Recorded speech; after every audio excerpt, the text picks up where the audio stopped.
Hello everyone! Good afternoon mga palangga. Magandang tanghali, magandang hapon, or magandang gabi sa inyong lahat. So, welcome to my channel again. She's Serenity. And of course, my name is Raya. And for today's episode, gagawa tayo ng chicken afritada. I will try to copy this recipe from one of my favorite chef. It's called Simple Chicken Afritada. Madali lang din yung ingredients niya. Usually, when I'm making my chicken afritada, gumagamit na ako nung mix na afritada mix galing sa atin sa Pinas. But unfortunately, this time, wala ako noon. So, kailangan ko siyang i-start from scratch. So, come and join me. Let's check out the recipe of one of my favorite chef. It's very simple. Gayahin natin kung kaya natin siyang gayahin. Let's see. So, let's go. Let's cook. So, mga palangga, for this recipe, we need 2 pounds of chicken. One is garlic. It's 2 tablespoons of garlic. 1 medium onion. Dried bay leaves. Tomato pastes. Dun sa recipe is 1 piece lang ng malaking potato. Kaya lang, we love potato, so dinamihan ko siya. Let's see kung anong mangyayari. And this one is carrots. Of course, ang liliit ng aking carrots. So instead of 1, I put 2. And this one is 2.5 cups of chicken broth. Yan. Tapos meron siyang optional na sugar. A half teaspoon lang naman na sugar. And we need pepper and salt to taste. We will start in heating up our oil. Yung oil nga pala is only 3 tablespoons.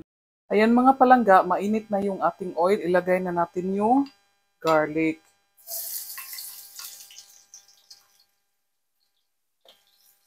Ayan. This is 2 tablespoons of garlic. Tapos ilagay natin ang ating onion.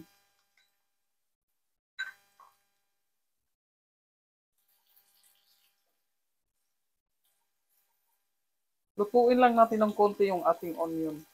Isunod natin ang ating chicken na serving size.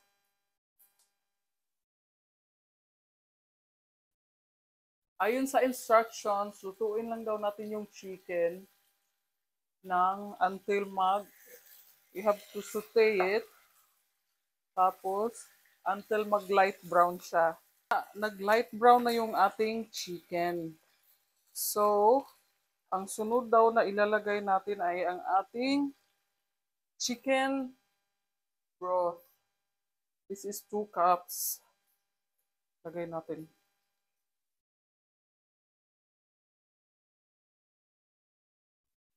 Yan. Tomato paste pala, not chicken paste.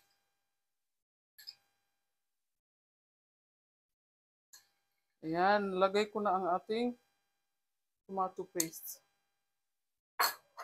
Haluin natin siyang maigi. Lagay daw natin yung bay leaves at saka sugar. This is sugar. And of course, the 4 bay leaves. Tapos, lulutuin lang natin siya ng 35 minutes para maluto yung manok. Ayan mga langga, tapos na ang ating 35 minutes. Tingnan natin. Oh, wow. Ayan na siya. Lutuin natin. And then, ilalagay natin yung ating potato at saka carrots. Ilagay natin yung carrots. Lutuin natin ng konti.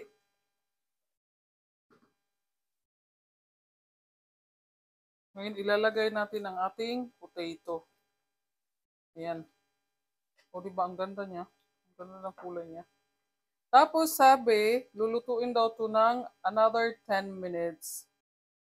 So mga langga, tapos na ang ating 10 minutes. At ayan na ang ating afritada. Ngayon, lalagyan na natin siya ng pepper at saka konting asin. Salt.